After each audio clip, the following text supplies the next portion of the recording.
Greetings and welcome to the third part of our epic look back at the giant monster movies of 1957. We have previously covered 20 Million Miles to Earth, A Crab of the Crab Monster,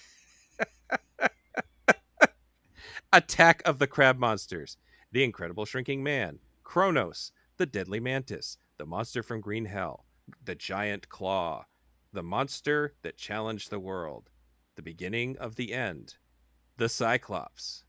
I'm your host, Gabe, and with me once again, for the last time in this series, is Patrick. Quickly say hello, Patrick. How's it going? All right. Let us move on then to a better, not very good movie that I enjoyed a lot more, which is The Land Unknown by Virgil W. Vogel. And this one is Navy Commander Alan Roberts is assigned to lead an expedition to Little America in Antarctica to investigate reports of a mysterious warm water inland lake. His helicopter and its small party, including reporter Maggie Hathaway, is forced down into a volcanic crater by a fierce storm. They find themselves trapped in a lush tropical environment that has survived from prehistoric times. So yeah, this is a Lost World. This is the Lost World. Or the land that time forgot. Oh, the land that as time well. Forgot. Yeah, I guess The Land Unknown. I forgot about it because it's unknown. Jesus, some of these titles, man. Vogel was making TV well into the 1990s and was a really good editor, and he did Touch of Evil, but he's sort of an honorary Universal Monster guy because he did The Mole People, which is sometimes counted.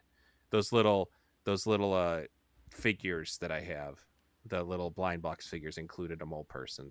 So by those rules, as we were saying, the Piccolo is a Universal Monster because I got him from a blind box.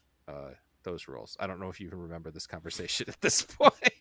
I forgot that was why Piccolo is a Universal Monster. I do remember saying that, but I forget the bullshit justification of such. And it's funny because people listening to this might have just heard that anecdote, depending on how things are divided here. And they're like, how did he forget? He just said, anyway, it was weeks ago for us. I was a big dinosaur kid. That's what led me to giant monster movies. But this one, I don't think was really ever available. So I never saw this. I don't know if I even ever heard of this until we made the list for the podcast.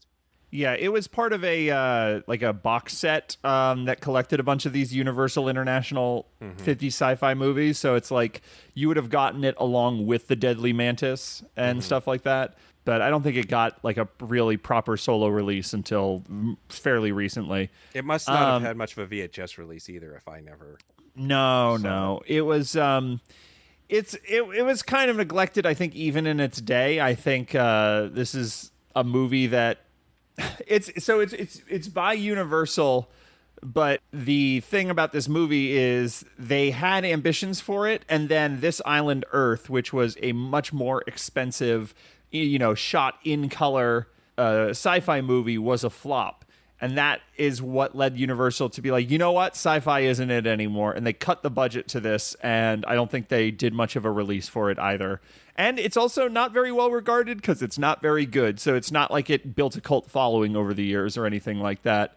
It's interesting because Jack Arnold was going to direct This Island Earth, who did The Incredible Shrinking Man. And it was going to star Cary Grant, who we just talked about as the guy who you get when you can afford Cary Grant and not his fourth best lookalike like you do when you're making The Cyclops. But Vogel edited that movie, which is why I assume he was handed this movie as like a consolation prize is my assumption. For me, this movie is sort of there's three core things. One is if we're charting the roles of the women in these stories, we have another lady journalist in Shirley Patterson's character. But this movie opens with a couple scenes in a row, I think, where every single male character flirts with her, and she flirts back with them all in front of each other. So it is like the weirdest horny energy. And like the idea is she's a journalist and they're going on this expedition to the Arctic, or to the Antarctic rather, and they're like, "Are you sure you want to be alone on a boat with 200 men?" And she's like, "Boy, sounds like heaven," or something like that. Maybe not Yeah. that forward. She's maybe not Mae West, but she's close to Mae West. She's basically, instead of saying I have sex with all these men, she'll say I will dance with all these men. That kind of thing. Sure, but like, Or wait, was that this movie where she dances with everybody, or was that shit? no. That's the Deadly Mantis. That's the Deadly Mantis where she did. Okay, so this one is the Deadly Mantis plus some. It's even more sexual harassment. The Deadly Mantis has all of the men who have been stuck in the Arctic right for years and years. They finally see a woman and they're like, what do we do again? Yeah, and she sort of handles it with grace and like lets them down gently. Yeah. But in this one, the female lead played by Shirley Patterson kind of just encourages it. And in fact, there's one guy in particular, which this is very King Kong, the one sailor that she's just like madly in love with. Right. But rather than it being a like I think the thing that happens with Fay Ray and the other guy in King Kong is that he's sort of like, I don't like the idea of women on this cruise. It's and bad luck. Yeah. And they sort of have a tempestuous relationship that then turns into love. In this one, she is just throwing herself at him, and he has no social cues whatsoever. So he just is like totally unaware that she's flirting, and they'll fly, their plane over a bunch of penguins or whatever, and he'll make a comment about mating season, and she's like, "Oh, is it mating season?" And he's like, "Yes, it is mating season for penguins." Like, he's just not getting that she's throwing herself at him. Do you remember what you told me when we were discussing this particular movie over G-Chat? I don't. I just know what I have in my notes here. Okay, what is your all note? Caps. Is this going to be a fuck boat? Is everyone going to fuck? Is this the start of an erotic novel? People cannot stop flirting. No, what you told me, you called it the perils of falling in love with someone on the spectrum. Yes, that is. Yeah, it's 1957. They're not going to frame it in that way, but basically this poor woman is in love with someone. He's always dropping nature facts instead of flirting. She's like, hey, here's a double entendre. And he'll go, that's interesting because penguins, blah, blah, blah, blah, blah, blah, blah. She's in love with hunky Jonathan Lipnicki, yeah, who knows how much the human head weighs. And she is being the least subtle woman in the history of American cinema up to this point, and he's still not getting it, which is tough. And all that sexual energy plays a part later on, because then it turns into this is a plot I associate with the Roger Corman movie Day the World Ended, which I think predates this a little bit, but I'm sure that this is a common trope that he did not originate. But the idea of like, there's only one woman and three men, and we're at the end of the world, and how are we going to share this woman? This is also Last Woman on Earth, which is another later movie he made with the same plot. Oh, there's also The Quiet Earth, which does it in a thoughtful way. But no, that's true. Yeah, The Quiet Earth comes in the 80s, and that's a different kind of movie. That's like a taking that story and trying, let's do something artful with it kind of idea. Yeah, absolutely. But this is not artful at all. No, so I guess the idea is that it's all like thematically tied to like, the liberated woman of the 50s and her ability to choose her destiny and to, choose her sexual partner and to, be sexually aggressive and to enjoy the mating ritual or whatever. Like, the perils of that is when she gets too much of a good thing and these aggressive men are all fighting over her. And it's like, this movie gets gross, basically. Yeah. I mean, the basic idea is they find this place. There's all these cool monsters. I'll talk about the monsters in a bit because that's the thing I like about this movie. But there's also one of the people from the thing they're looking for has survived alone in this savage land. And as soon as he sees a woman, he kidnaps her. And then later on, he tries to make a deal because they need helicopter parts. And he says, if you let me keep the woman, I'll get your helicopter parts. And it's almost interesting because she's like, hey, I'll take one for the team. You guys need to get out of here. And they're the ones going, no, we can't do this. And she's like, yeah, we're all gonna die if we don't do this. So let's just do this. And part of me is like, just tell him you're gonna do it, then shoot him in the head when he shows you where the helicopter is. Yeah. but they're too honest for that. They're all these men are too honest for that. And so it's actually a really frustrating plot, because don't give the rapist what he wants, but also just let him show you where the thing is. You can kill him and not feel bad about it. If someone is like an unrepentant, desocialized, gone stark raving mad from being stuck in the wilderness, views human beings as tools and property, and is willing to play with people's lives for sexual satisfaction, then you can go ahead and pop him in the head. It's fine.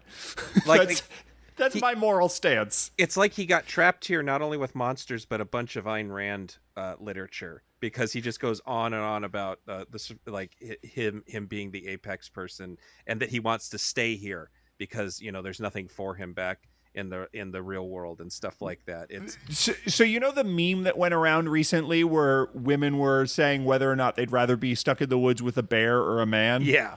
This is that movie where it's like, yes, there are dinosaurs and giant like man-eating plants and stuff, but the actual danger is the guy. Is this man. It's not even all the men. It's just this one awful man. The other men, the other men are a negative danger. She wants more danger out of them. Yeah, the guy who plays the crazy person, Henry Brandon, he does do a good job of being a fucking psycho. That you want them to shoot in the back of the head and run away from the whole time. Yeah, he made my skin crawl in a way that I was just like, oh, I hate this. And it was just effective. Not to give it away, but he does survive in the end. And I was so angry that I thought that he was going to die helping them, which would have been, I'm okay with a good redemption arc. But no, they actually get him out and he survives. And they're like going to be friends with this guy now. Like, just send him straight to prison as far as I'm concerned. Oh, holy crap. Holy cow. You know who this guy is? Who? I think this is the guy from... He's an Assault on Precinct 13. Uh-huh. I think this is the guy who punches what's-his-name in the face and then says, oh, look, he fell. Oh, yeah. Yeah. And then gets later killed. Sergeant Chaney. I'd have to rewatch it to remember which character Sergeant Chaney is, but I think he's like, oh, you look at him and you go, oh, that piece of shit. I hope he gets his all the way into 1976. Yeah, he's also in the War of the Worlds, but there's not a lot of memorable humans in the War of the Worlds. It's kind of the way it's set up. But he's also in The Searchers as, I believe, another scumbag. It's hard to remember. There's also zero talk of atom bombs or radiation this time. This is a naturally occurring savage land, which is precisely what happens in the X-Men comics, actually. Though I suppose the savage land, it might be because of the rocks from outer space caused it, depending on which version you're watching. But this just goes back to this constant thing where, like, me as a comic nerd keeps going, God, a lot of these Marvel comics were introduced like 4 years after this, and they have a lot of little things in common. And I know these are common occurrences, but like, I don't know, were Stan Lee and Jack Kirby spending a lot of time at the drive-ins and just writing down ideas from the drive-in? I'm sure it's one of those things that it's just like, you're watching these movies and you're also reading pulp magazines and you're also reading the books that this movie is taking influence from, and you're also reading Doyle other story comic books too. Sir Arthur Conan Doyle did The Lost World, and then I think it was Edgar Rice Burroughs did The Land That Time Forgot. Yeah. Which I've seen the 60s, late 60s, possibly early 70s adaptation of The Land That Time Forgot, and it is very close to this, other than the fact that there isn't the sort of fascist doctor character who's already there. Right.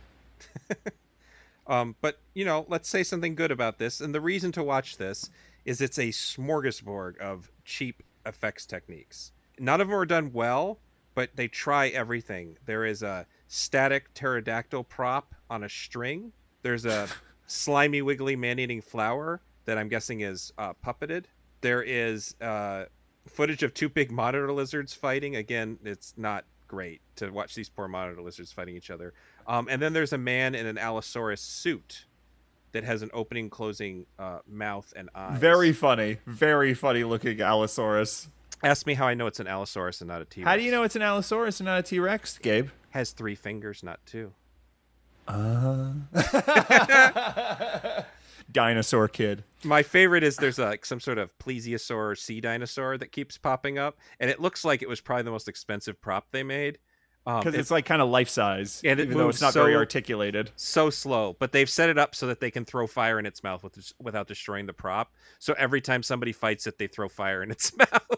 They shoot a flare gun directly inside of its head. It's pretty good. Yeah. So yeah, I mean, it's got all this stuff going on, and then it has the cyclorama, I think is what you call it, when you have the backdrops that are actually circular, so they look like they go further back into the distance.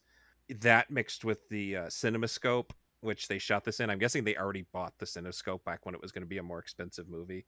So it has decent cinematography, and then it has these really nice sets and matte painting backdrops, sort of. I love the matte paintings in this. Yeah. They are of that King Kong style where they are halfway between like something that is convincing reality and something that feels like a dream. Yeah. And they're mixing things. They have forced perspective miniatures, and they have layers of it. They'll have a painted backdrop, and then they'll have an actual matte painting in front of that. Like it's another thing I wonder, back when it had a bigger budget, if they hired someone who really knew what they were doing, and then they lost their budget. So they're like, well, yeah, we have to take out every trick in the book to make this not look like shit.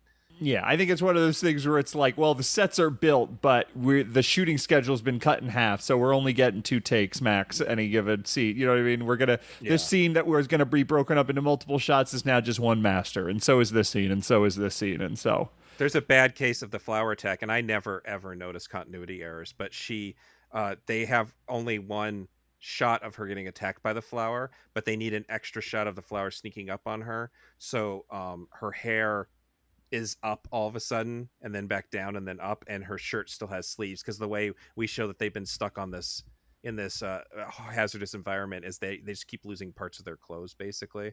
So there's just this one shot where she is clearly from way earlier in the movie, when the plant was first looking at her, with however plants look at things. Shirley Peterson is the plucky investigative reporter. I would argue she's the least plucky of our plucky investigative reporters, but she's not terrible. She was a Columbia regular. We were just talking about the Batman serial. She was Batman's girlfriend, a character that otherwise I don't think was even in the comics, but might have been a minor character in the comics. She played Batman's girlfriend, or Bruce Wayne's girlfriend, for a couple of them. And she was in World Without End and It, Terror from Beyond Space. You say she's less plucky. I say she is plucky about different things. Yeah. I suppose as soon as they crash land, you don't really get a single line from her where she's like, wow, this is going to make an incredible story. I'm really fucking feasting here as a magazine journalist. Like, no one's going to believe this. This is going to be incredible. I can't believe I have this scoop that there is a secret prehistoric jungle land inside of the Antarctic. But when it comes to, like, I have to bone this pilot, she's pretty plucky. She's the least Lois Lane-esque of all of them. Yes, for sure. She also looks distractingly like Janet Leigh. Like, that's true. A lot like Janet Leigh. She's got very good eyebrows. Good. Yeah. Good makeup person. Another one, probably somebody left over from when they had a bigger budget. And this also features Jack Kennedy, who's the guy who you get when you can't afford Fred McMurray or his top 3 lookalikes. Yeah, I guess he does kind of have a Fred McMurray look to him now that I'm taking a look at him. It's funny because William Reynolds is the pilot on the expedition who doesn't have much to do. And it's funny because he is both more handsome than Marshall Thompson, who plays the boring guy. But he has way more chemistry with the actress, and the couple scenes they share together where they're kind of like being buddies instead of a romantic couple. That's it for me for the Land Unknown. I don't got much else. Yeah, so it looks nice. I could see this being like a nice color cinemascope movie with a bigger budget and a better director, being something sort of interesting, but it would still have the sort of creepy basic underlying story, so maybe not. Check out The Land That Time Forgot, the one from the 70s with the U-boat. It's fun. Yeah. It's got just good late night TV, catch it on the Late Late Show kind of vibes, and is in color. That's not the one with Peter Cushing. No, he's in the That's the Center of the Journey to the Earth. Center of the Earth. That's That's right. another Edgar Rice Burroughs adaptation from I that think era. those two were like coupled as a DVD set or something. I That's why I'm believe you're confusing right. them. At some point, MGM had the rights to both. Right. All right. Well, let's move on to the first good movie we've talked about in a while here, which is The Black Scorpion. Hell yeah. This is directed by Edward Ludwig. The plot synopsis of this one, according to Letterboxd, is volcanic activity frees giant scorpions from the earth to wreak havoc in a rural countryside and eventually threaten Mexico City. As that implies, this is another one that takes place in Mexico. Edward Ludwig, just quickly, he made a lot of westerns and war movies, and he worked with John Wayne a lot. He also made a lot of adventure movies, and the one that I knew him from, as I was a childhood fan of the 40s version of Swiss Family Robinson. I don't know if we had a tape of it or something when I was a kid. So I knew him from that otherwise, but he didn't do a lot of sci-fi. So this was sort of like, is this a bit of an outlier in his thing? But the other important element here is that we have the original King Kong animator Willis O'Brien working on the critters, who, like the title suggests, are giant scorpions. And Yeah. there's actually more than just giant scorpions. There's a worm tentacle thing. Love that worm. There's a trapdoor spider, is what they say it is. And then there's this kind of bat that they don't really describe very well. The rumor has also always been that these bugs were left over from the deleted spider pit scene from King Kong, the legendary deleted spider pit scene that Peter Jackson and his people redid in old-fashioned stop motion for basically just for a special feature on their King Kong movie. But there isn't a lot of there's not much to back that up. Anybody involved said that if those were around, those probably would have rotted by the time they were making this movie. Right. Ray Harryhausen himself said that he just said there's no way that and they would have been stuck in the RKO vault anyway. He wouldn't have. He says Willis O'Brien wouldn't have taken them home with him. Right. So, yeah. Though I will say, in spirit, there are several scenes in this that feel like how that Lost Spider Pit sequence is described. Yeah. Where they are literally stuck deep underground with a giant bug sort of surrounding them. Yeah. And it is very scary and upsetting, especially once the scorpion and I think it's the scorpion and the worm fight, or the scorpion and the spider fight. It's like a worm that has tentacles. It's like halfway between a worm and a centipede and a spider. It's like, yeah, they fight.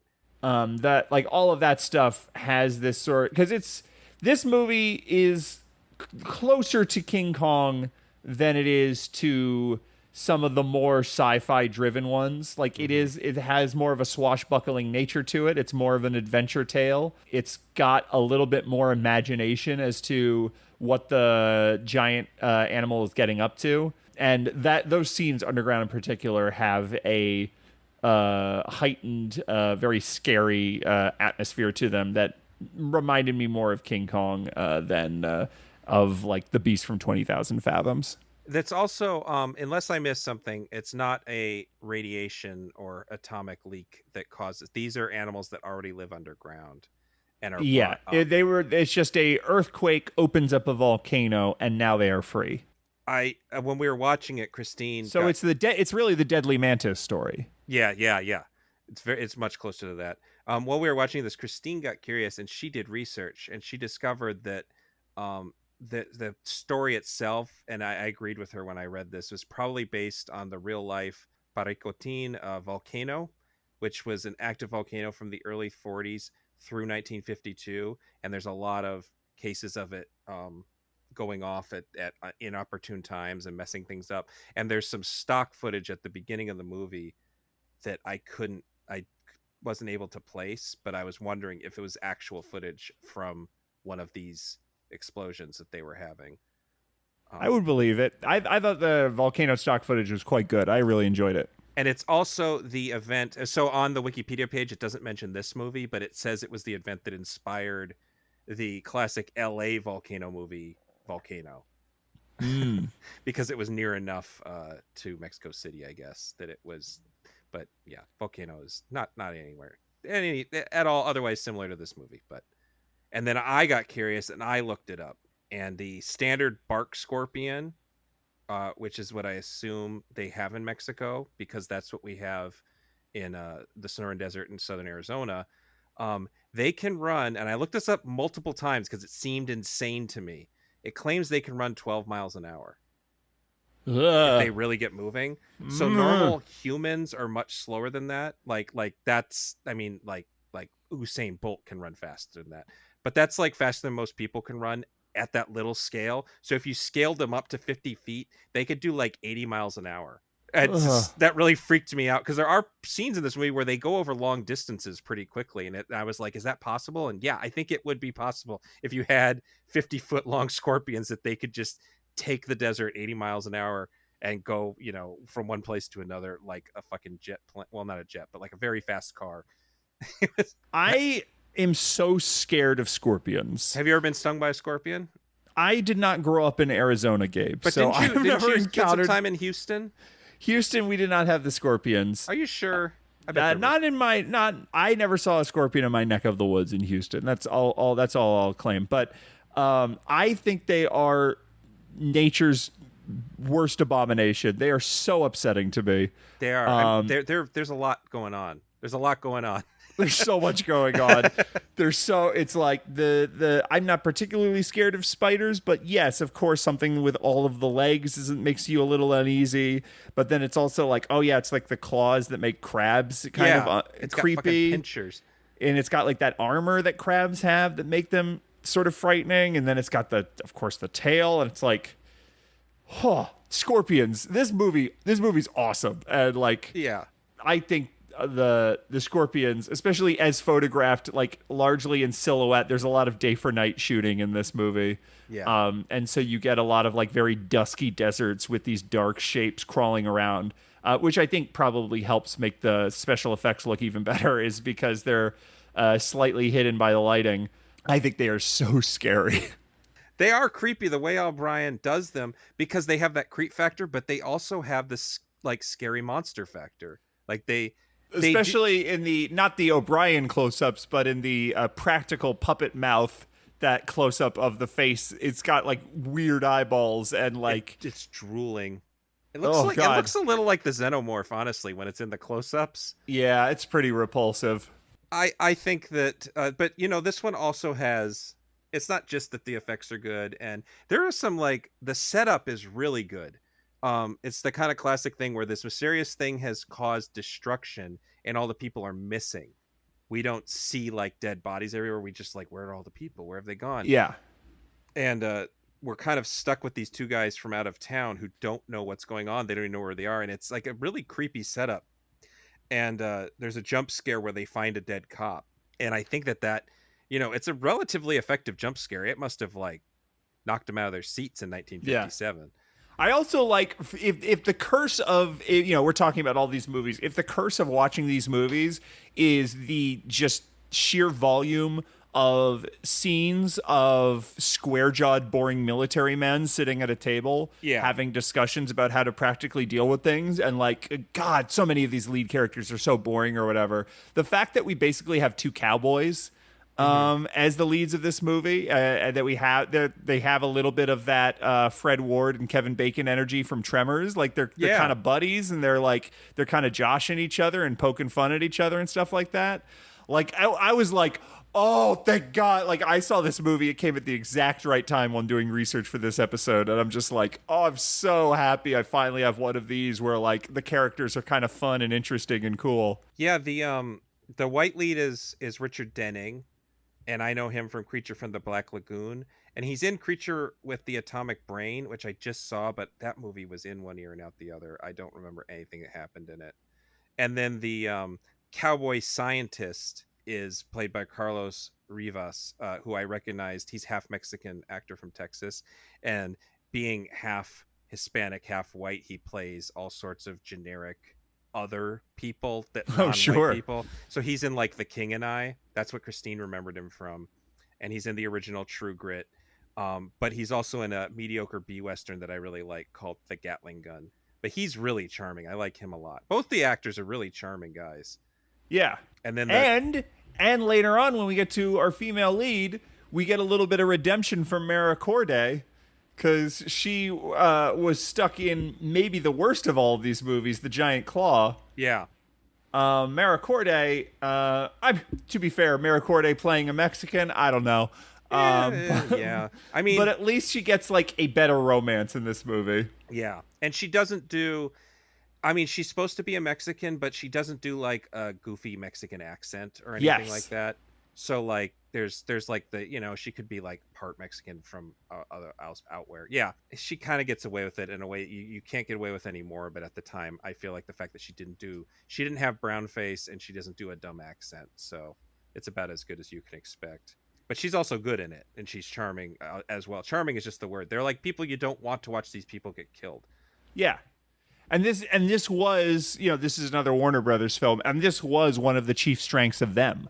Yeah. That movie also had very good human characters. She I looked into her before this. Apparently she was a showgirl by trade, which is kind of cool. I don't know, I just thought that was neat. I think I might have dropped all my Mara Corday facts when we talked about The Giant Claw. Yeah. But I do know she was friends with Clint Eastwood and popped up in bit parts in a lot of his movies, including in one of the Dirty Harry movies. She's like a waitress during a hostage situation. Right. Yeah, she's very good, and she's on the poster looking really sultry, which is funny because she doesn't really do that during the movie. But like the poster is this big ugly. The poster most people have seen is the big ugly scorpion face, and then Mara Corday going, With the little strap off the shoulder thing. Yeah. It's like this is Mexico, where the décolletage is quite intense. Yeah.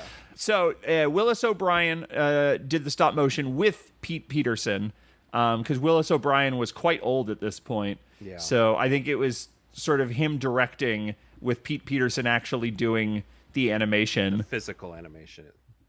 There's a lot of debate about the origin of this, whether or not it was like Willis O'Brien had this test footage and then Warner Brothers decided to make a movie based around the test footage he already shot, or if they originated the story and then hired Willis O'Brien or what. There's differing accounts on that. But something that is interesting about this movie is that it does feel a little bit as in the storytelling department, it's like a little bit sloppy, where it's just kind of all over the place in terms of effects. Like sometimes I think maybe they certainly didn't have like King Kong time and money for this. And like some of the stop motion is like out of focus. It seems like maybe they do it again. No time to do a second take or whatever. I think like it feels like maybe this was done like a little fast and loose. The story itself has just like a lot of weird little curlicues, like them going underground, which ultimately I don't think results in very much. And it's just sort of like an excuse to introduce these other giant monsters this late in the game, which is like, that's a Bert I. Gordon thing for sure, because all that is just a different animal that he has to photograph in front of a green screen. But generally speaking, these movies would just like, if it's called The Black Scorpion, it's about a giant scorpion. Yeah, it should really be called The Black Scorpions, but whatever. Yeah. And this movie has like a little bit of a looser, it feels like broken out of that very strict formula that so many of these movies has. And I think that's another reason why, especially in contrast to a lot of the other movies that we were watching for research, this one like stood out to me as just like this breath of fresh air, and it was just like such a delight. Because I couldn't necessarily guess what the next scene was going to be, which isn't true of, say, the Deadly Mantis. This is it's the third one we've watched. Other than 20 Million Miles to Earth, and I can't even remember. There's three of them where there's a little boy.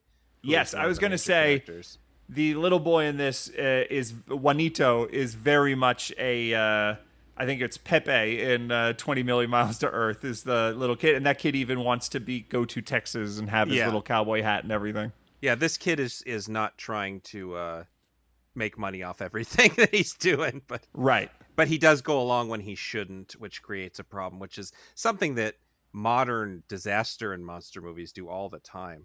It's like I know that that didn't originate here, but it's one of those things that's kind of stuck around, is the kid that goes along when he shouldn't, and it creates problems. He's played by Mario Navarro, who plays a kind of similar character in the Magnificent Seven, the original Magnificent Seven. So that was kind of his bread and butter, was cute Mexican kid. And I also have a note here that's saying this was rated X in England because it was considered too bleak for. Really? Yeah. That train derailment. They Yeah. got him. They were upset. I at some point my notes get not just at some point, in a lot of points while I was watching this movie, I got just really all caps because I was just getting really into it. I said, I hate scorpions, giant scorpions. Scorpions are so scary. Honey, I Shrunk the Kid memories. Yeah. They're inflamed by the smell of blood, I think is a line of dialogue. Yeah. And they're then mean. they're mean. And my last note is snatching a helicopter from the sky. Yeah. Yes. which is just like, again, this is a movie that has ambition, and it's not just, well, we have the scorpions walking from left to right. We have them walking from right to left. We have a couple stock things that we're going to keep using. There's all sorts of weird stuff. There's a lineman up on a telephone pole who gets killed by a scorpion. Which made me think of Tremors. I wonder Again, yeah. Yeah. I mean, Tremors is based on a lot of old monster movies, so I wonder if Yeah. Well, the other note here, because remember we were talking way at the beginning of the first episode of this series, we kept on running into Oscar winners and Oscar nominations. This is another one that involves an Oscar, 3-time Oscar nom and 1-time winner in the cinematographer, Lionel Linden, and it is really nice photography. The moody Western noir, I love that thing. That whole like black and white Westerns that are dark and moody are just the coolest. And he won for Around the World in 80 Days, which was released the year before this. So they're working with an Oscar winner as their cinematographer. But I'm more impressed by the fact that he shot the Manchurian Candidate, which would have. Oh God, yeah. I mentioned the day for night photography, especially early on after they sort of discover this house that the family is missing, but there is a baby still in a crib. Oh yeah, and they have to get the baby, and they take it to this church, and then when they get to the town, they see that all the townsfolk are out and panicking, and it's all day for night photography, and it's like very dim, and you can barely see what's happening, and they just know. I mean, the pitch of it is like, oh, of course, these people, their superstitions, they think that there are demons in the mountain or whatever. But like the idea of like this panic settling across this village and everyone like running to the church and this priest trying to like help everyone when he totally can't, and then suddenly getting this baby like thrust at him.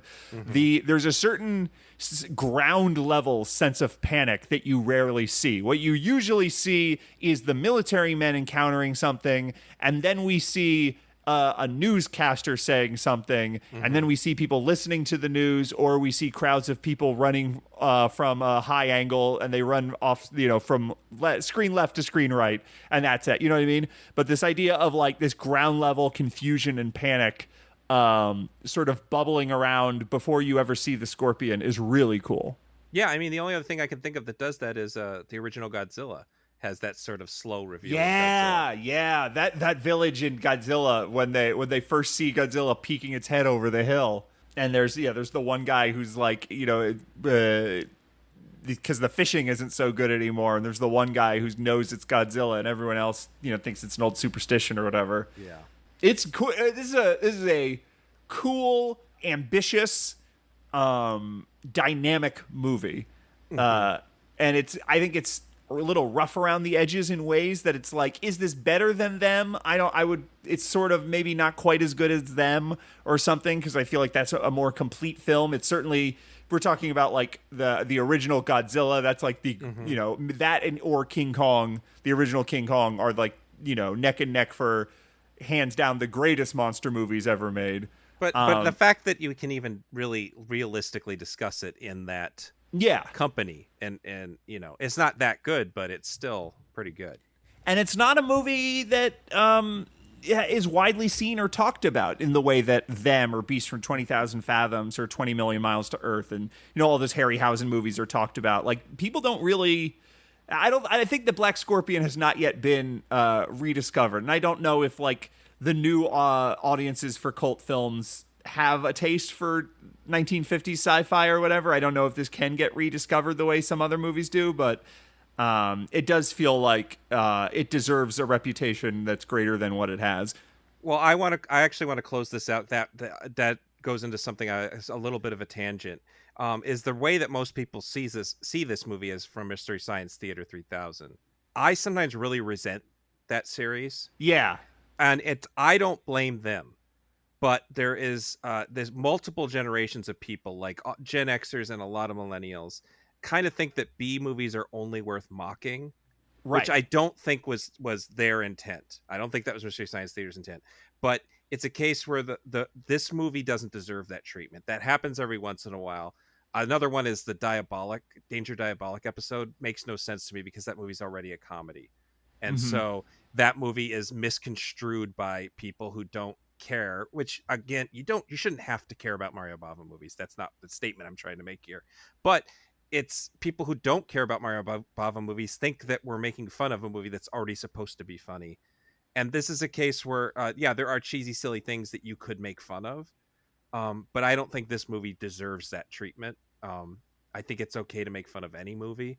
But I just wish that that wasn't the way we were introduced to this particularly well done, dated but well done movie. Yeah, I think Mystery Science Theater 3000 had a dynamic relationship with the movies that it covered on a movie to movie basis. Yeah. And I think some of those episodes are more loving, and some of those episodes are more mocking. And I think that I think a lot of the fan base has flattened that nuanced approach to appreciating the sort of detritus of forgotten trash culture, which is sort of the Gen X tendency that produces something like Mystery Science Theater 3000. Right. I think a lot of that has gotten flattened into feed me up something, I get to call it cringe and mock it for being cringe. But on the other hand, I know a lot of people who were into Mystery Science Theater 3000 as kids who then got interested in older movies because that was their entry point. Yeah. There's a lot of, old sci-fi movies and stuff that that people never would have seen or have been introduced to without Mystery Science Theater 3000. I'm also not allowed, like the artist known as Prince. It's one of the things you can't bad talk here in Minnesota without getting chased out of the state. So I have strong opinions about the movie The Blues Brothers, and I have to keep them to myself because I live in Chicago. Yeah. but this is actually a really good segue here, because there are certain movies that Mystery Science Theater covered and improved by cutting them to be shorter and making fun of them and to cover the really boring bits in the middle. And one of those is The Amazing Colossal Man. Yeah. Also directed by Bert I. Gordon. I don't have, I've got, not only do I have that, but I have a pithy poll quote for you. Are you ready? Yeah. More like The Amazing Colossal Snooze. Damn. I got him. You burnt, Bert I. Gordon. I got Mr. Big. Rest in piss, Bert I. Gordon. Mr. Small, more like. Oh. I like this movie. Do you really? I think this is good. Much better. This is much better and more watchable than the Cyclops. This Agreed. Is like leagues better. This is a real movie, and I think that's part of it. That's part of its problem is it's a real movie. Agreed. This is a giant monster movie for 12 minutes, and it is a terminal illness drama for the other hour. Yeah. Quickly, the plot, as according to Letterboxd, is Lieutenant Colonel Glenn Manning is inadvertently exposed to a plutonium bomb blast, and although he sustains burns over 90% of his body, he survives. Then he begins to grow. But as he grows, he starts losing his mind. This guy has the same backstory as the Incredible Hulk. Except for he's not a scientist, he's a soldier. But this is how the Hulk is made, is that there's a gamma bomb explosion accident, and he gets irradiated in almost the exact same situation. Does he get irradiated saving someone? Yes. He gets irradiated saving a boy who's driven onto the testing site, and he throws him into one of the ditches to save him, but doesn't get in the ditch himself and becomes the Incredible Hulk. when we were talking about the Land Unknown, we were talking about its similarities to certain storylines in the X-Men, and we were like, were they just watching these movies? Then the answer is yes. Well, because we're going to come up with one, not to get, wait, no, we already did it. Kronos reminds me of Galactus. Reminds me a Right. lot of Galactus. So I really do think that they were just taking ideas. Again, a lot of these are really big, broad ideas, but this is so close to the Hulk and his origin story. And I think that Stan Lee gets a lot of credit for the Hulk, which and he talks about how he is just ripping off Dr. Jekyll and Mr. Hyde, but I feel like Stan Lee is just notorious for ripping off things, and he would admit to that himself. So it seems kind of likely in this case, but I just think it's funny. The thing that this is actually very strangely and kind of interestingly ripping off that I didn't think of until I read it in one of these books I have is The Incredible Shrinking Man. I hadn't considered that. The titles are even similar. Yeah. This is about a nuclear power mutating a regular guy and it ruining his life, and the Amazing Colossal Man, the Incredible Shrinking Man. I mean, they practically sound the same. And a large part of this movie is his wife trying to get through to him and reach him and tell him everything's going to be okay, and him getting more and more frustrated with the situation and pushing her away. The same way with the Incredible Shrinking Man. Right. In this case, they kind of hand wave it by saying, well, he's also going insane. Whereas in The Incredible Shrinking Man, he's going insane by the situation, not because his brain is being altered chemically or something like that.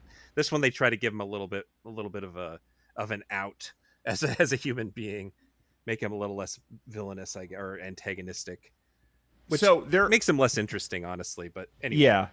So this movie, the reason I like this movie is, like Beginning of the End, it reaches a point where just there's no forward momentum. You're sort of just treading water for 25 to 30 minutes.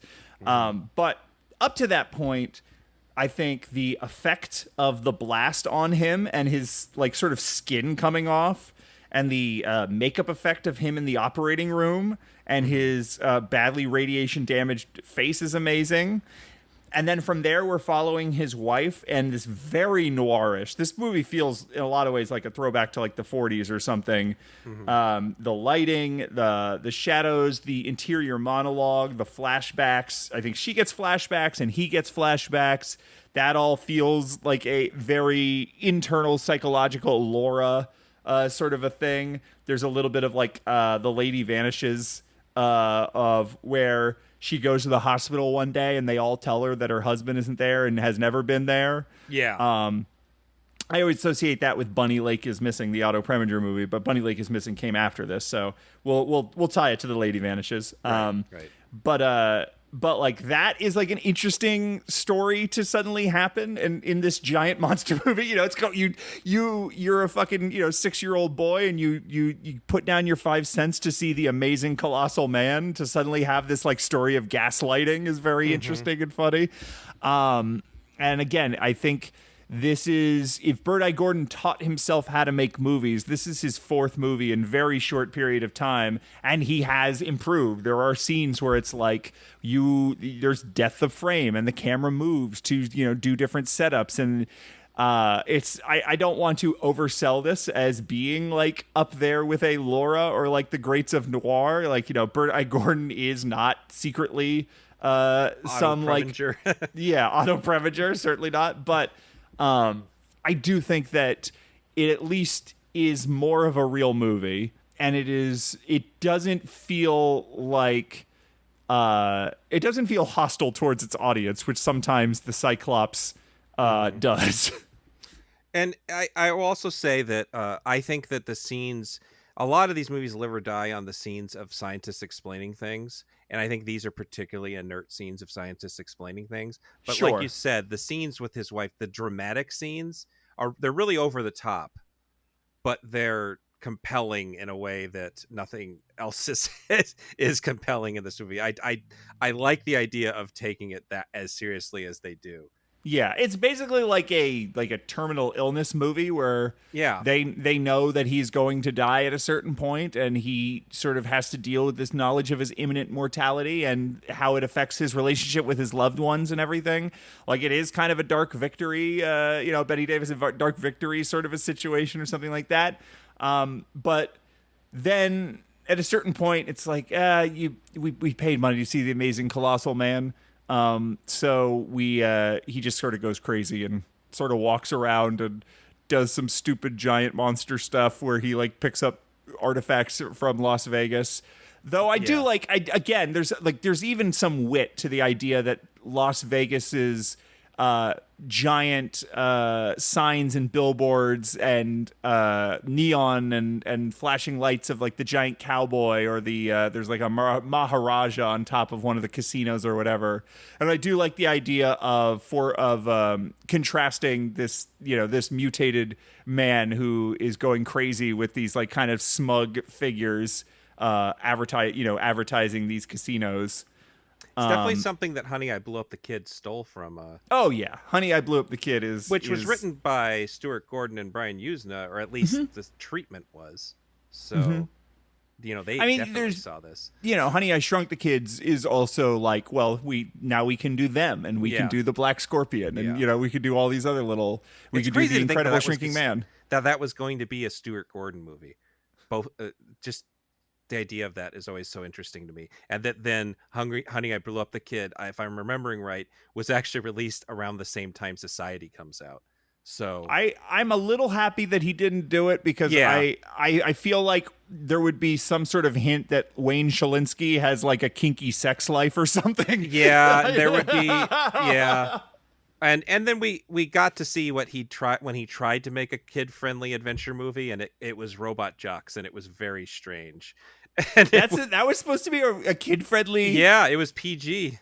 I have not seen Robot Jocks, but I did catch a scene of it on TV when I was little, and I was flipping through channels, and I never knew what it was, and then later I figured out it was Robot Jocks, and I just remember a guy in a giant mech like bleeding out of his face, and it being like really traumatizing to watch. Well, no, the mech falls, and it falls on the audience watching it, and there's a really gruesome shot of people just all bashed up.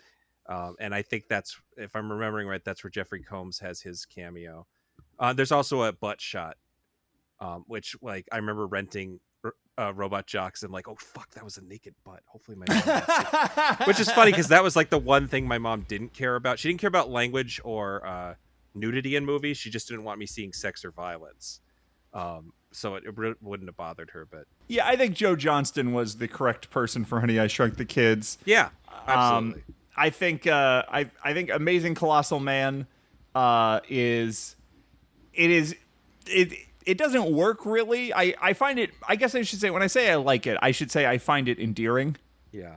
And I the whole King Kong thing at the very end where he picks up the he's on the edge. I don't know if it's the Hoover Dam or some other dam.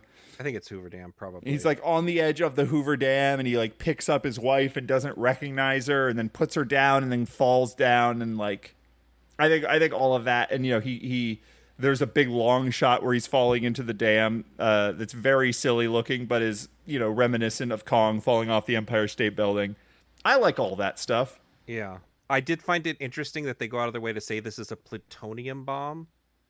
I don't know what the deal is with that, but it's not an A bomb or a hydrogen bomb is what they were actually experimenting with in the time, which is another reason I think that the gamma bomb in Hulk was ripping this off, because they also didn't use an atom bomb. And when I was a kid, I thought this, like I just mentioned this earlier, I thought this, the Cyclops and War of the Colossal Beast were all a trilogy just because, but this one had an actual sequel in War of the Colossal Beast, and they brought back the bald. Like, it's just weird that this man made 3 movies with giant bald guys in loincloths. It's a weird kink, man. It's very specific. And yeah, and Duncan Partkin plays the guy. I think the reason why he doesn't play the Amazing Colossal Man is because the Amazing Colossal Man actually has to emote, not just be a big monster. Which is funny because that actually makes him worse at being a big monster. He just looks like a confused man in a terry cloth. he's kind of just sulking a lot. Yes, it's a lot. I don't know if you want your kaiju to sulk as much as the Amazing Colossal Man does. Yeah, there's the line that people remember from this one is that I'm not growing, you're all shrinking. that's like a sign that he's going insane. One of my I almost it just came to me. One of my favorite things in this movie is that when they have him in the tent when he keeps getting bigger, they try to give him like the comforts of home. So they just give him like a lamp and a dresser. And I'm just thinking to myself, who the fuck is that dresser for? He can't put clothes in it. Why does he have a dresser? And it's just like that was the dollhouse furniture that the production could get their hands on. So they gave him a little dresser. Yeah. Well, later, the best moment in this movie is they have the antidote. And unfortunately, he's too crazy now to administer it. Uh-huh. But they have the antidote, and they need to inject him with it. And they're like, well, he's a giant. Like, a normal syringe isn't going to do it. What amazing new technology will we have to invent to give an injection to a man whose skin is surely, 50 times as thick as a normal person's? And the answer is a giant syringe. A very large syringe. And the moment where he gets jabbed with it and he picks it up and looks at it and then impales someone like the Omen style. Yeah. Oh my God, I was cackling. I loved it. Yeah, this is a pretty gruesome movie, actually. I think I forget if he's in World War II or the Korean War, but he has a flashback to his war days and he shoots someone in the face. Yeah. And there's just blood pouring out of this person's face. Well, and it's also got this kind of Johnny got his gun thing going on where he's having these flashbacks while he's sick in bed. And it's not he's not missing his face and his limbs like the character in that story, but it does have a sort of that's how depressing the vibe is to the whole sequence. And his radiation burns are really pretty gross too. Really gross. I imagine that in color they would have looked worse than in black and white, but still. I never looked this up until just now.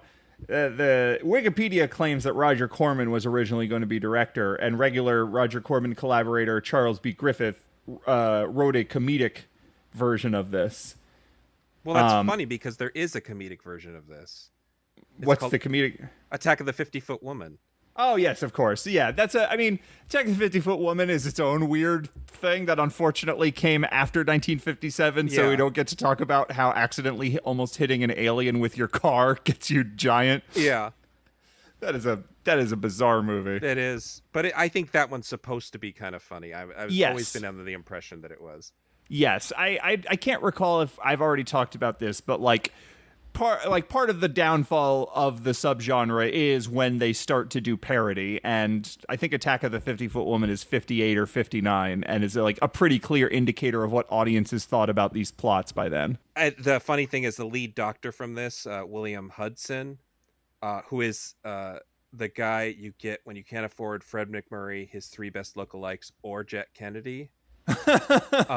He was the husband in Attack of the 50-Foot Woman, so I feel like there has to be the people making Attack of the 50-Foot Woman did that on purpose. There's no. What's really funny? What is as a young dork, right? Yeah. And I'm interested in the cult movies I'm interested in, and I'm seeing this older generation, and they're interested in older cult movies, and they're more into the movies of the 50s and everything. And I look at some of these people, these Gen Xers or even older. Who have these attachments and these encyclopedic knowledges of all these actors, and I'm watching them, and I'm watching, Beast from 20,000 Fathoms or The Giant Claw, and I'm going, how can you tell any of these actors apart? They all are identical. The idea that you have a fondness for one square-jawed military man versus another is ludicrous. And we're totally becoming this. Or I'm like, hey, Mara Corday,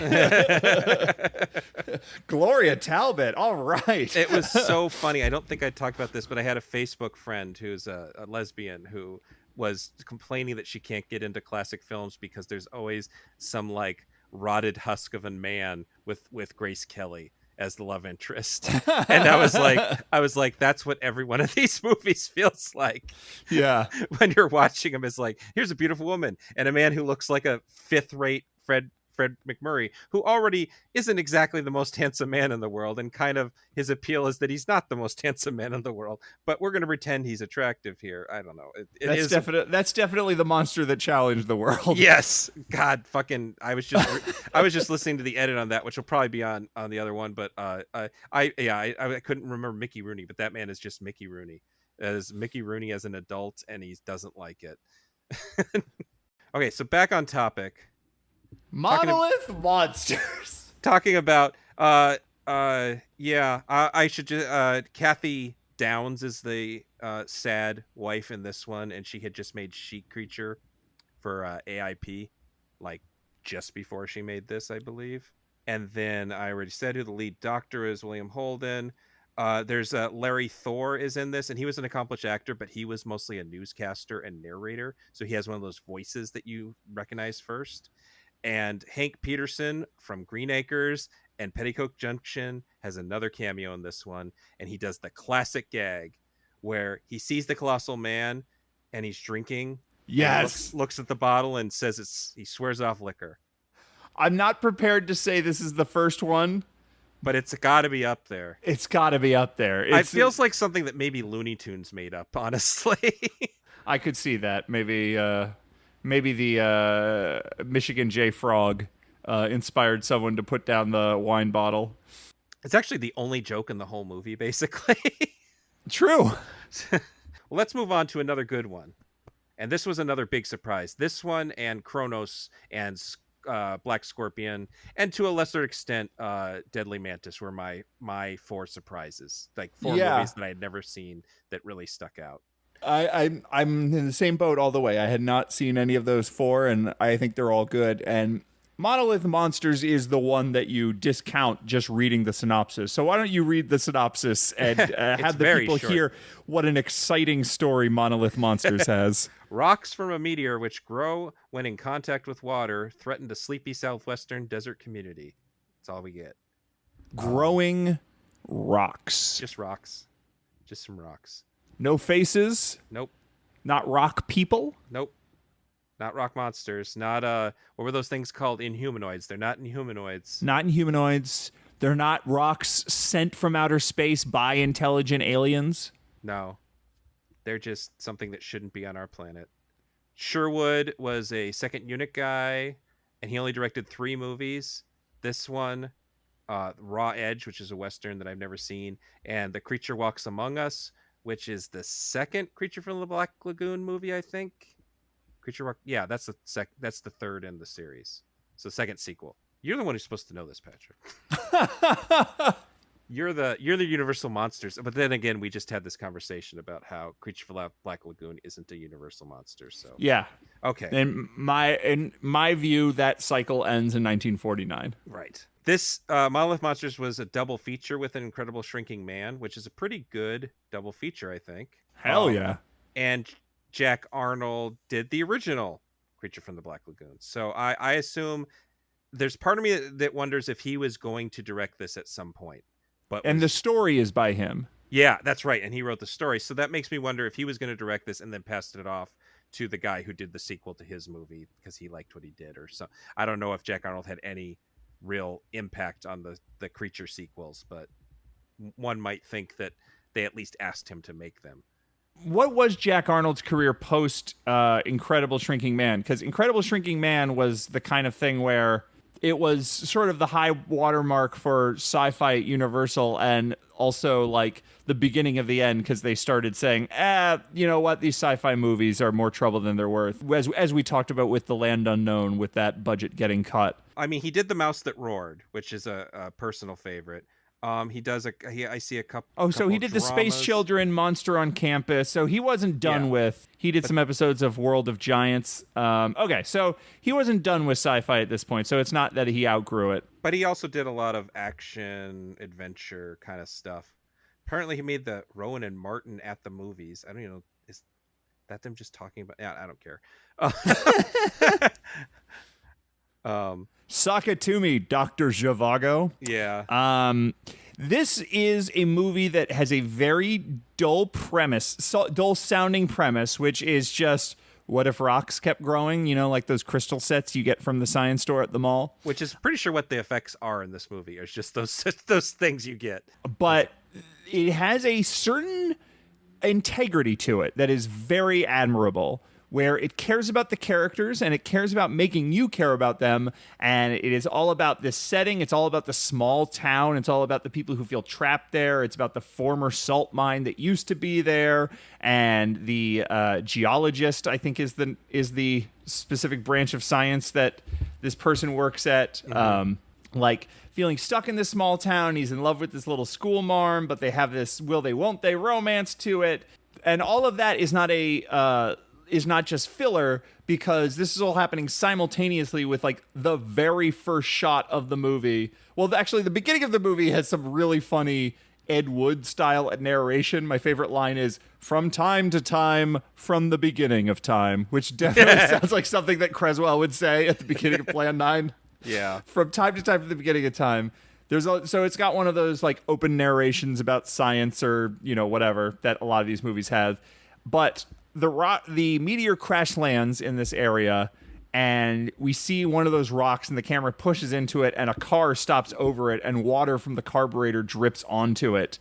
And by the time this guy has left, the guy in the car has left, the stone that has water on it has already grown. And you don't know what it's about, but it's like a very intriguing little, because ultimately these are rocks that suck silicon from water and from all the sorts of things, and that's how they grow. So that's why if you touch them, like you turn into a rock like statue, because it has sucked all the silicone from your body and your skin is now inflexible. But and that actually, I don't know if you want to even talk about this, but that is kind of a body horror aspect to it. Yes, I really appreciate. And we talked about how there's sort of an implied chemical warfare aspect to 20 million miles to Earth, where there is some sort of disease that has caught on, but it doesn't really go anywhere. And there's a thing with that too, where this isn't just a bad thing in the fact that these stones will eventually, I guess, encompass the Earth is the idea. They will absorb all the moisture and silicon from the Earth. But if you touch them, you slowly, you die, and you die in a crappy, horrible way, and your body breaks apart. And it's very, when the first guy they find is very John Carpenter's The Thing kind of vibe to it, that like there's this no, it's really, the body horror aspect is something that I don't see in these other movies. It's really about the big monster is going to eat you, or the stuff, or the ammunition is going to kill you. There's a certain feeling of dread. If the idea of like a giant insect, if part of what makes insects scary to humans is that they feel so inhuman, is that they don't feel like they have any empathy, like you can't reason with an insect. You look an insect in the eyes and you see nothing, unlike, you could look a dog in the eyes and project a full emotional life, but an insect is just there to eat and devour. Like the rocks are like that taken one step further, where it's like the sense of dread of these growing rocks and the possibility of what can happen as they expand is existential in a way that it is more like Kronos, in fact. Where Kronos is sort of so dehumanized that it's like kind of upsetting to think about. And they're both going to just destroy the entire environment and make the world unlivable, basically, is the threat they pose. It's not that they're going to bash up our buildings and eat people. They're just going to make the planet unlivable. It's also like a very fast-paced movie. Like I said, like all these things are happening simultaneously. They realize that there's a little girl who finds one of these rocks, and she takes it home. And when they get to her the next day, her home has been destroyed because the rock has grown huge and destroyed it, and her parents are dead, and she is starting to turn to stone. It's like a flesh-eating virus, basically. Yeah, yeah. And so she's in an iron lung, and so we have this ticking clock of like, we have the small-scale ticking clock of how are we going to save this little girl, and then we have the large-scale ticking clock of this little girl's fate will be all our fate if we don't figure this out. And it's like immediately we have everyone has accepted what the premise is, the sci-fi premise. We have moved on past praying mantises couldn't possibly be that big, like kind of aspect of the story. And it's just everything is, and then a thunderstorm happens. Yeah. It's like after we've done all these bits and pieces and set all this stuff up, then it's like, and then the worst possible thing happens, which is all of these rocks are getting massive amounts of rain. It's the thing that I talked about with my friend Justin when we talked about disaster movies of the 70s in particular, but we talked about some of the 90s ones too, is that they have this whole frying pan into the fire aspect to them, where everything just keeps getting worse. The worst thing that could possibly happen happens just when we think the humans are gonna not the humans, the people are going to survive. There's some of that going on here and in Kronos, which I think makes them a little ahead of their time. I don't think that was what they did in a lot of disaster or alien invasion movies at the time. There was like ticking clocks, but there wasn't like as long as this doesn't happen, and then that thing happens, and now they have to figure out another way around the problem. Yeah, I mean, you talked about disaster movies. Like, I think I've mentioned this at some point earlier on, where it's like some giant monster movies are animal attack movies, and some giant monster movies are disaster movies. Yeah, like that original Godzilla movie, that's a disaster movie. There's something so overwhelming about it that it is not just an entity fighting us. It is just like a massive national crisis that must be dealt with. And this is a disaster movie all the way, to the point where this is maybe the one that I was like, does this count as a giant monster movie? right. It is, because it's basically mountains growing, and it's like, it's not a giant mountain, it's just a mountain. But I do think it exists in this context of all these other sci-fi movies, and I do think that like there's a lot of the same moves. It's it doesn't feel like a movie about an avalanche. It feels like a movie about aliens from outer space. Right. Faceless, horrible aliens. I think that the filmmakers might deserve some credit for inspiring the Blob. I don't know if it actually inspired the Blob, but that sure, similar faceless, ever-growing monolith monster that's from space that just keeps eating, basically. And then that's also the Mario Bava movie, Kaltiki, the Immortal Monster. In the case of Kaltiki, the special effects, I wrote a note, are basically Mr. Wizard experiments blown up to look huge, which is what, I don't know. Have you ever seen Kaltiki? I love it, Kaltiki. Yeah, there's a lot of that. It feels like science, like science experiments you could do at home, but blown up and projected over other things. It's that the rock effects in this are, I mean, it doesn't have to be super ambitious, because unlike all the other things, they don't have to move around. They don't have to be articulated in a way that a monster with limbs needs to articulate. Mm-hmm. But the long shots of the miniatures of the town, and then you see in the distance these like giant pillars of stone rising up above them and then crumbling, and and it's all shot in at a high frame rate, so it's all in this like really ominous slow motion as these pillars of rock start crumbling and stuff. I think all that is really cool looking. It's such a good, well shot movie that I thought this would be another one where I'd find out it was an Oscar winner. Cinematographer LSW Carter, he was not an award winner, but honestly, it's another case where like the photography looking good goes like the extra mile, I think. And I think honestly, like, this isn't necessarily because The Deadly Mantis, I think, was a major studio film, but I do think the junkiest of these movies comes from the independent space, and which it might be a flip of how we now traditionally think of studio versus independent films, which is like the independent films are the more human and personal and with more personality, and the studio movies are made by just giant machines just cranking out content. Yeah. But in this case, when I'm looking at this list of 1957 giant monster movies, I feel like the ones that come from major studios have a certain level of this is Universal International, we have to tell a story. Yeah. And then the ones that come from the independents are like, actually, this is AIP, and we could do Attack of the Crab Monsters. Yeah. we can purposely cut out any exposition from our script ahead of time. And sometimes, the real movie as it exists is like boring as hell. Because you're not actually interested in the people involved, and you're like, I don't know if the real movie is the reason The Deadly Mantis works. But like in the case of the Monolith Monsters, it gets a lot of mileage out of, at every point, it's clear that the people who made this cared about making it good.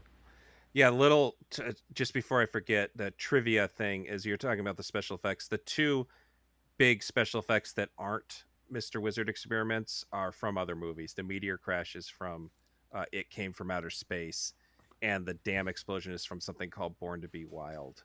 And then scenes from this are in the movie They Live, and I have to rewatch They Live and look for it now. But you're talking about how these are better movies because of the stories. I think this is another case where the cast is up to par. I think that there are scientific exposition scenes that are way more engaging here than they are in most of these movies. And I think it's just that the fact that the actors are acting and they're playing characters who are excited about the stuff they're finding out instead of just lifelessly mumbling and pointing at slides and maps because they got to get a paycheck and go home. And there's a really funny gag. It's like the only joke in the whole movie. But they call a meteorologist to ask when the rain is going to stop, and he just keeps pulling out charts and explaining further and further.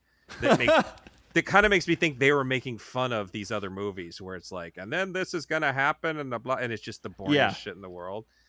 And he's just making it difficult on them because they need to fucking know now. Like, is it going to be soon or not? You know? Yeah.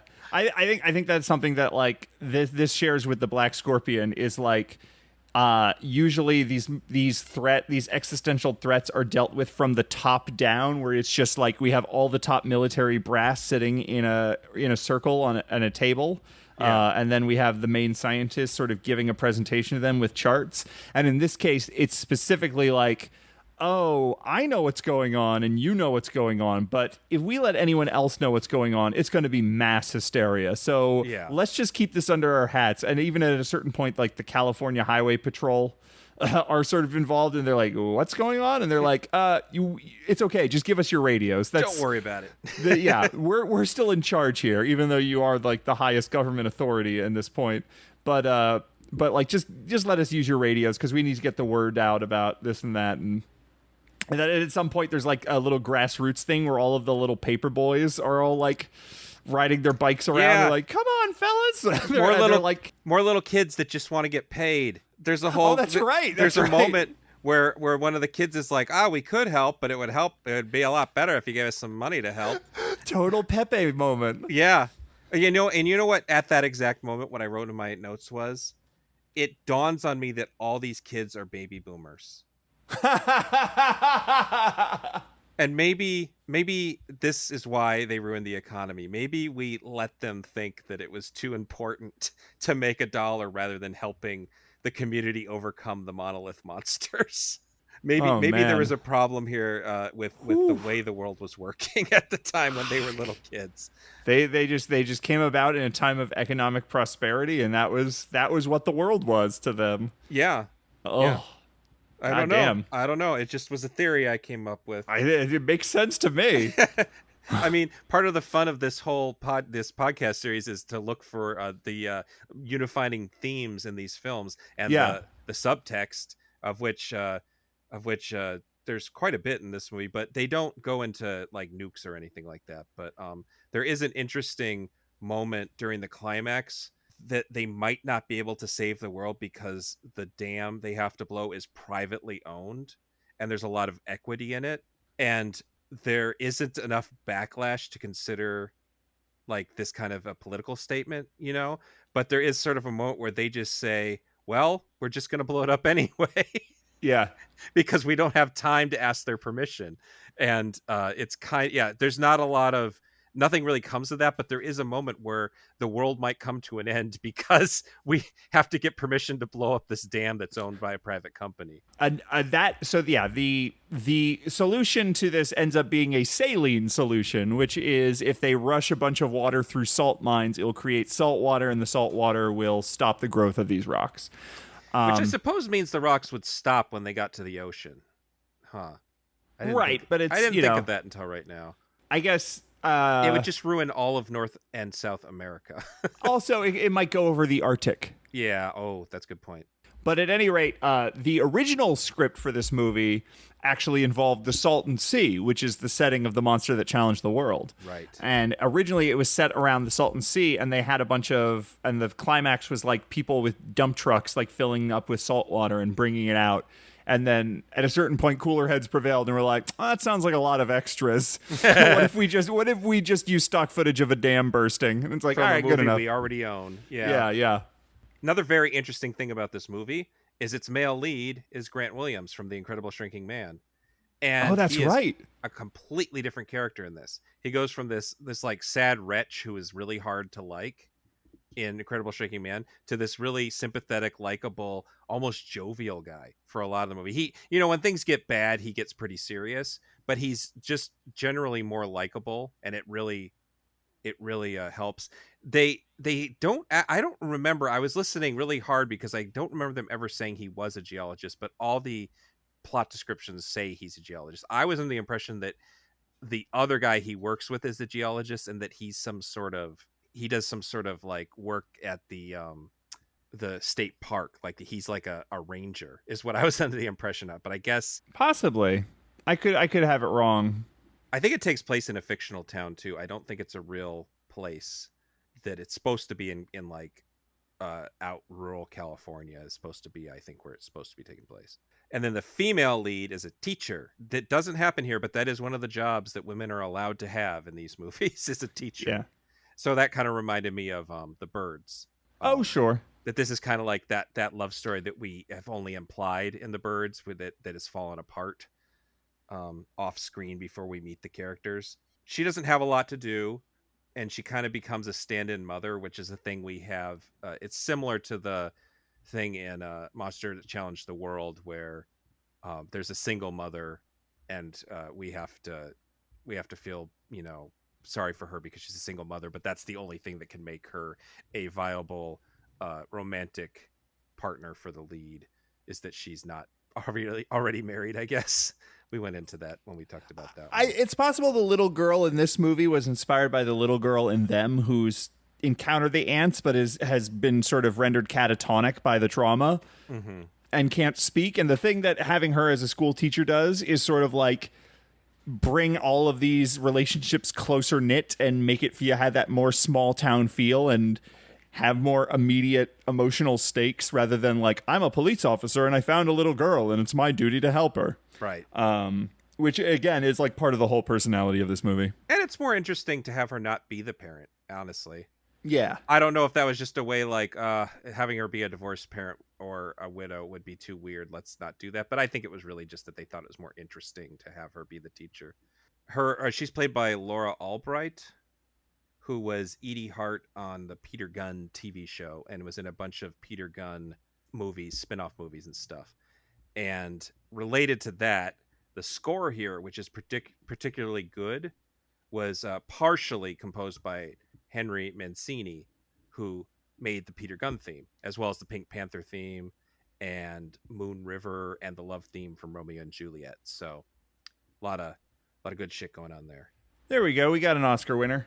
Yeah, I suppose. Yeah, there we go. I guess I don't have anything more to add about. Oh, I was just going to say that the only downside of the Monolith Monsters is that it is a giant monster movie where the giant monsters are just rocks that grow. If some of these movies are like you suffer through the human bits to see all of the cool killer animal bits, this is a movie where it's like, oh man, these human bits are really good, and I like the rock effects, but like there's nothing awesome about this movie. The climax is pretty good, but yeah, there's a lot of like there's not any part of this movie that you're going to be like, oh yeah. It's a little bit more low wattage than that. Yeah, for sure. The next movie we were going to cover, but it's a lost movie, which is Tokyo 1960, which is a re-edited version of Godzilla that was made for Filipino audiences. Do you know if it was a re-edited version of Godzilla in that it was like Godzilla King of the Monsters, or do you know if they like changed the plot drastically? I think it was... I was under the impression that they changed the plot and just reused the footage. But, this thing says in a similar fashion to America's King of the Monsters. So, maybe I'm wrong. I guess, putting Filipino actors in place in the speaking roles it sounds like what they were trying to do. Oh, okay. So there wasn't like a, what's his name, as the one... Raymond Burr. Yeah, there wasn't a Raymond... It doesn't sound like they had a Raymond Burr. It sounds like they just threw in some Filipino actors for speaking roles. I think we've talked about Godzilla plenty across all these episodes, so that's good enough. It would have been fun to see this, but it just seems like it doesn't exist. Like it's just something people know got made, and that's it. How about we do the next best thing? Which is... Talk about the Mysterians. Which is, I'm going to brutalize. I'm bad at Japanese, but Chikiyu Boigun. And this is Ishihiro Honda, the hero of kaiju movies, the OG amazing man behind the original Godzilla, and who If this film series is sort of about the peak and death of the American giant monster movie, this is the man who is the reason why people still like giant monster movies. yeah, basically, he made a lot of the best of the best. He made Godzilla and Rodan right in a row in 1956, and then in 57, Toho was doing Godzilla raids again, but they got Motoyoshi Oda to do that one. And I don't think they planned on doing, they just wanted to make more and more kaiju movies. They didn't really have a plan in to make more and more Godzilla movies, as I understand it. They kind of like put Godzilla to bed for quite a while and tried to make other things. There was like Varan the Incredible, and then there's Mothra, which was also done by Honda. um so with Varan was also done by Honda. So Honda basically just kept on trying to make the next Godzilla. And so well, I think we can talk more about Honda in a moment, but I will set this one up. And the what they describe on Letterboxd is, in Japan, scientifically advanced invaders from the war-destroyed planet of Mysterioid cause an entire village to vanish, then send a giant robot out to storm the city by night. After which they request a small patch of land on Earth and the right to marry Earthling women, claiming to be pacifists. I sometimes confuse this movie with Koji Shima's Warning from Space, which was released the year before, and I think is considered the first Japanese sci-fi movie. I guess that they don't really count Godzilla as a sci-fi movie. And that one is more of a body snatcher movie, though, and it's also very clearly Japanese answer to The Day the Earth Stood Still. The aliens in that are basically starfish people. That are, it's very abstract. It was actually, I think, an avant-garde artist designed the starfish people. This is much more kind of what you get in the earliest. This is like an early in version of what you would get in Super Sentai type things, and what would become Ultraman. I think that there's a little bit of very early Ultraman kind of ideas in this. That this is kind of an overlooked movie and not necessarily one of the best Honda movies, but you could see some ideas here that would end up kind of seeding into Godzilla movies as Godzilla became more sci-fi oriented. These particular aliens are like a lot like the aliens from Planet X, for example. Yeah, Godzilla versus the Astro Monster is what I have written down here.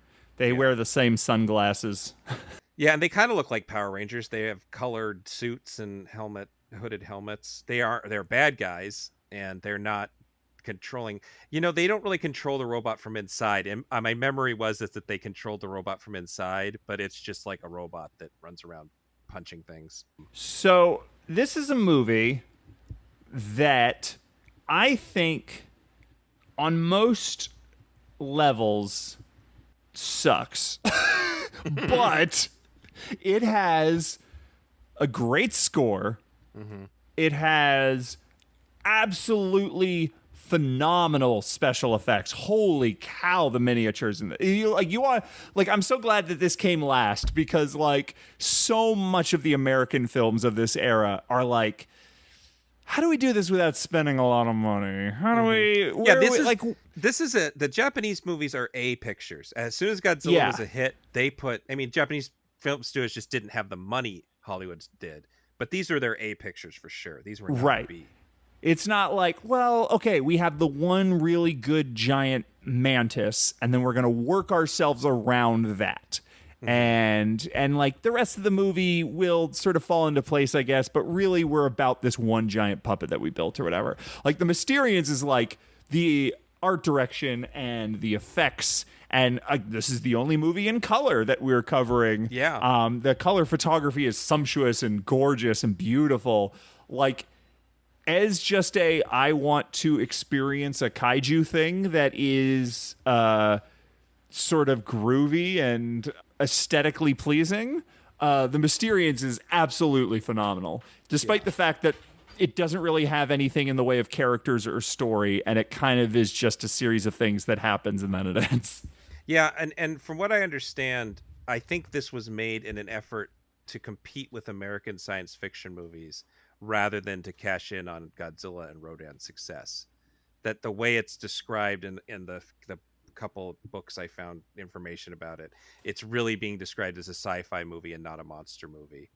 That's partially why it was in color, I suppose. Fun facts: the monster here is Moguera or Morguera, and he's not to be confused with Moguera, who is a pseudo Mecha Godzilla from the Godzilla versus the Space Monster, which is a much later, I believe, either late 80s, early 90s Godzilla movie. But they reused the name, and in that case, it is an acronym for Mobile Operated Godzilla Universal Expert Robot Aerotype.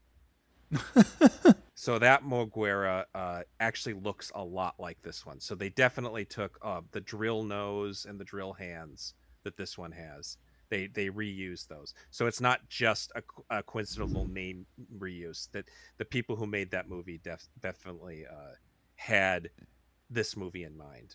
The first time this interacted with the Godzilla universe was the 1989 NES game, Godzilla King of Monsters. Yes. And I apparently, well, I'm going to save that for last. I'll bring that up last. That's the, there was going to okay. This is more your department than mine. I recently went to a marathon where we watched all of the Showa era Godzilla movies in a row, and so like I'm pretty well caught up on what those movies are, but they've never been like a passion of mine that I know a lot about. So I'm sort of letting you take charge on this one. Well, and so I think that what you're talking about with the special effects, I think a lot of that comes down to the way Honda knew how to shoot things from the victim's level in a lot of things. It's something that doesn't work with some. Well, I still love a lot of Godzilla movies that do this. Some of the lesser Godzilla directors would shoot from higher up, and so we were looking down, and they really look like just guys in suits. And I think that Honda had an idea to shoot from below, or at least from the side, in a way that made them always look bigger. But I will say that the destruction stuff does get a little monotonous in this one. They put a lot of time and effort into the machines that cannot hurt Moguera being just shooting at him constantly. I have a book that's called "The Monsters Are Attacking Tokyo," where the author Stuart Galbraith IV points out that this film was the first time Honda works with the idea that the monster attack is affecting the entire world and not just Japan. And that was something that apparently Honda was really, really focused on. And there is a line this was Honda reacting to the Cold War. So this isn't necessarily like Godzilla, which is about nukes. This is about the possibility of danger coming and the other, all the countries not dealing with it. And there's even a line later in the movie where the guy says the US and the USSR have to realize that they exist on the same planet as us. So there is a lot of political stuff going on here, and I think it's kind of interesting that it's not quite, it's anchored in Japan, but it's an international incident. And I would say Deadly Mantis is an international incident just because it flies to America, and so I guess Canada is also involved. And Kronos has some international stuff going on, but for the most part, these movies all the other movies take place in a part of America or Mexico, and it's pretty centralized. So that's a cool thing that I didn't notice and had to have a guide. Do you think so? The opening of this movie is like there's this very traditional street festival. And it's this very elaborate small town street festival that gets interrupted by this. I forget exactly. Is it the forest fire is started by the aliens, or the forest fire? It's either started by the alien or the aliens. It's started by the guy who we find out has betrayed humanity for the aliens, I believe. Do you think like that is the idea of like, here is Japan as it was? This is 1957. The wounds of World War II are still tender, and the place of Japan in a post-war world is still up in the air a little bit. Yeah. Do you think that this is like an idea of anxiety about Japan and its place on the world stage? For sure. In 1957, and like that introduction is part of that. Like, this is where we were, and this is no longer who we are. Yeah, that's a good point because yeah, there is like a fire that could be like a nuclear fire. Yeah, that's a good. I didn't think of it that way, but yeah, it's definitely a movie about anxiety of Japan's place in the world, and not just Japan's place in the world as a leader, but Japan's place in the world as feeling like they don't have any say in anything because they hadn't until very recently. I don't remember exactly when the U.S. handed things back over. I don't know if it had happened yet in 1957. So yeah, that's the interesting stuff. But the plot itself is kind of like it's a little weird. It's about some aliens that saw some ladies at a street festival That's really the thing. and decided they like later they just kidnap a bunch of women, but it's initially they ask for these specific women that they saw at this street festival that they want to marry. So like, we'll destroy your planet if these 5 specific women don't date us. We swear to God. They decided the first 4 women they ever saw in their lives were the most beautiful women to ever live. And they took the incel route and threatened the safety of the entire planet. It's extremely funny, the incel factor of this movie, where they are like, you have to understand, we are a tragically fallen race, and our fertility has been destroyed by the H-bomb.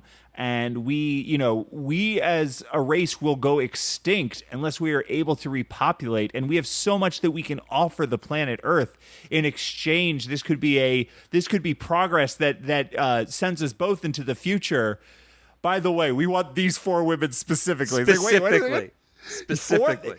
You're going to repopulate your race with 5 women? That's not an exchange program. What we need to do is establish a long and huge series of mixers in which we can... Like, this courtship cannot be you plucking 5 women and then we are told that you are repopulating your species and we're going, well, I guess that's what they're up to. Like, it is so fucking wild, that pivot. Yeah, and Wikipedia claims that this inspired the movie Mars Needs Women, but I don't know if that's true. But it does have a sort of similar plot to that movie, which then became fodder for that terrible Gary Shandling movie that I think you covered on 96 Greers. What Planet Are You From is one of the first episodes of 96 Greers. Yeah. Absolutely. I think there are other sci-fi movies as well that we have not covered on this because they're not giant monster movies that are built around the idea of fading fertility and these aliens sort of grappling with human libidos. I think I Married a Monster from Outer Space is one of those. Yeah. I think that one's more just like lustful. Like they don't need to repopulate. They don't have any excuse. They're just like, I that's think a great movie. Brain from Planet Eros is from 1957 is a similar thing. Where it's like, it's literally the planet Eros, it's like, it's a horny brain that needs to possess men so it can have sex with women. This is a trope that I think is sort of bouncing around sci-fi movies of the era. It is very strange. It's half baked is what I would say the plot is. And they sort of changed that. They actually kidnap a whole bunch of women throughout the movie. The plot implies this isn't a great movie for the women characters, but they were played by stars. Like they got good name actresses to play these poor women. Yumi, but it is in stark contrast to what's happening in America in these films. As far as like these women do not have personalities. No. Yeah, they got Yumi Sukawara, who was in this Rodan and Goreth and the H-Man all in a row. And then Momoko Kochi was a major character in Godzilla, who then reprised her role in Godzilla vs. Destroya. There's a bunch of these actors are in not just Honda films, but Kurosawa films. They ended up sharing a lot of actors over the years. I don't know. I guess I don't know who you would call the lead in this. The big name is Takeshi Shimura, who is the guy from all those Kurosawa movies, Seven Samurai, Rashomon. He's also in Godzilla. He's the older guy in Godzilla. But I guess the lead is the Kenji Sahara character, who is the young scientist, who also plays scientists, I believe. Well, he's in Godzilla and Rodan, but I guess you would call him the lead. And then Honda reuses a lot of these people over and over and over again through all the Godzilla movies. I have one other 96 Greers connection. Yeah. which is 96 Greers, comes from the song 96 Tears by question mark in the Mysterians. the 60s group. Who probably named themselves after at least seeing a poster of this movie. They named themselves after this movie. They absolutely did. Well, there you go. That's pretty funny. So yeah, you said something about the music being good. That was Akira Ifukube, who did Godzilla, the classic 2 Godzilla songs that they reuse in every single Godzilla movie, including As well they should. Yeah. I'm actually disappointed that they only used it in the King of the Monsters for the new American movies. They kind of ignored. They don't use a lot of the old Ifukube music. Maybe that's why I like that one the best, because they're reusing music from movies I like. What is Ifukube's greater achievement? The music from Godzilla or Godzilla's roar? God, they're both just so iconic. Right. But yeah, the roar is probably the roar's insane. Yeah. It's so good. Yeah. It's probably the most iconic thing. Well, I have another book called The Big Book of Japanese Monster Movies, The Lost Films, by someone named John LeMay. And this is literally a collection that this author, who's LeMay is like an expert on kaiju movies. He has a collection of information of kaiju movies that were never finished. And he details a unfilmed 1990 movie that was called Godzilla versus the Mysterians. The plot would have followed the remnant of the Mysterians, who settled underground in Nevada, where they can conduct tests for the future of their race. The tests also produce grotesque genetic hybrids, one of which they plan to use to conquer the Earth. Thinking that Godzilla's immunity to radiation holds the key to their survival, the Mysterians kidnap him from Monster Island, prompting Rodan and Anguirus to head to Nevada to rescue him. And it would have had it would have ended on a big battle over the Hoover Dam, the Grand Canyon, and the Vegas Strip, which the Grand Canyon didn't come up, but those other 2 did. But the behind the scenes story, I'm just going to quote LeMay basically verbatim here. I'll credit to him. But the script was written and pitched by music video director Mick Anger, who I believe is British, but was hired in Dentsu, Japan, to film 2 live performances of Whitney Houston over December of 1989. So I think he had done Whitney Houston music videos, and they liked the music videos, so they wanted him to film this stuff. While he was there, he saw Godzilla versus Biollante, which he didn't like, which he's objectively wrong about, because that's the best of the Heisei movies. But anyway, this prompted him to write an outline that night in his hotel room, which led him to, because Dentsu, the company that was hired him to do these concert videos, they heard that he had this project in mind, and they used their influence to get him a tour at Toho. So this just random British music video director gets a thing where he has to meet the effects director Koichi Kawakita, and apparently they didn't like it very much, and he thinks it was because LeMay thinks it was because Toho was not interested in a screenplay written by a foreigner, which is probably true, and that they thought it would be really expensive, which is also true.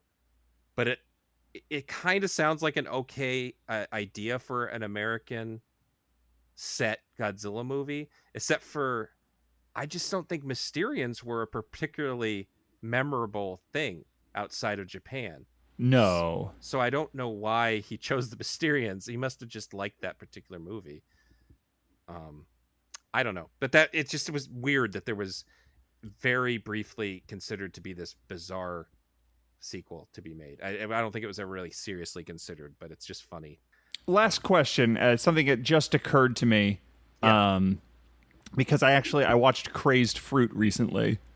Okay. Is it possible, because this is the era of the Sun Tribe films, the sort of Japanese equivalent of something like Rebel Without a Cause or The Wild One, these films about these sort of rebellious Japanese teenagers. Is it possible that The Mysterians is like a Sun Tribe film, but not from the perspective of the teenagers, but the teenagers are the aliens? Because I was just thinking about the sunglasses and thinking about the sexual demands and the sort of violent threats that back these demands and stuff. And I'm like, And I was thinking about Crazed Fruit, and I'm like, is it possible that this is like? I mean, it's coming out of the same Japan as these Sun Tribe movies. Yeah. Is it possible that that's part of the miasma that's producing this? Yeah, I suppose. I mean, that makes some sense. Those movies are really start picking up in the early '60s too. I mean, I think that there's a little bit of the superhero thing.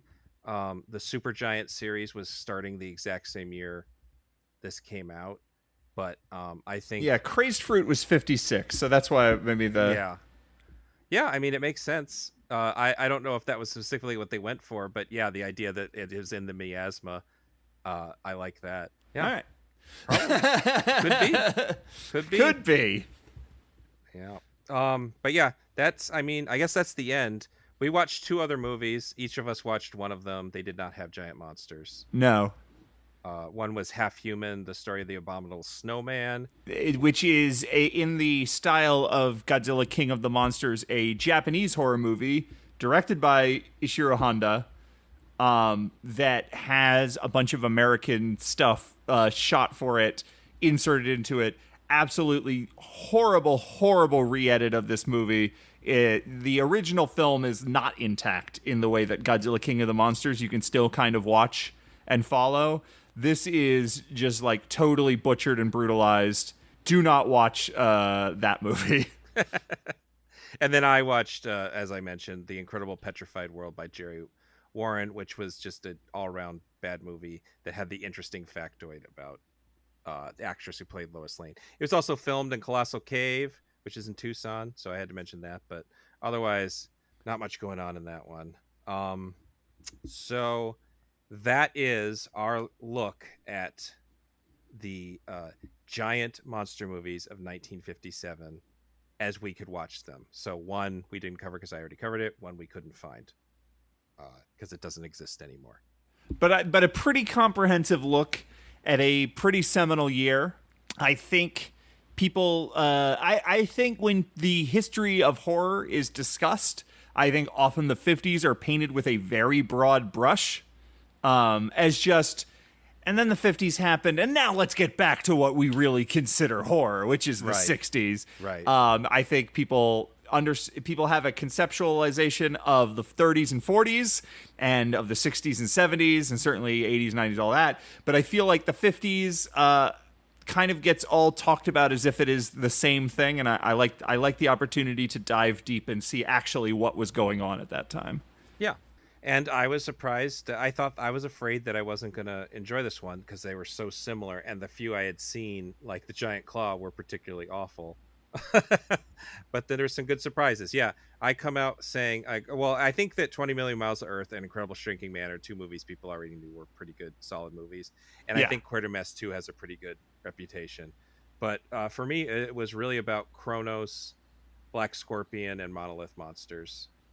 Seek out Black Scorpion. Black Scorpion kicks ass. Yeah. And I don't think it has like a Region A Blu-ray. I don't believe it does. It should. It's amazing. So yeah, that will bring us to the end. And since this is going to be 3 parts, but I'm only recording 2 parts with Patrick, we're just going to record the exact same outro here. And so this is either the end of part 2 or part 3. So if you've heard this before, Patrick, where can they find you? They can find me at 96 Greers. 96 Greers is the name of my podcast that I'm a co-host of, where we watch every single feature film with Judy Greer in the cast. They can find that at 96 Greers. That's all spelled out, no numbers.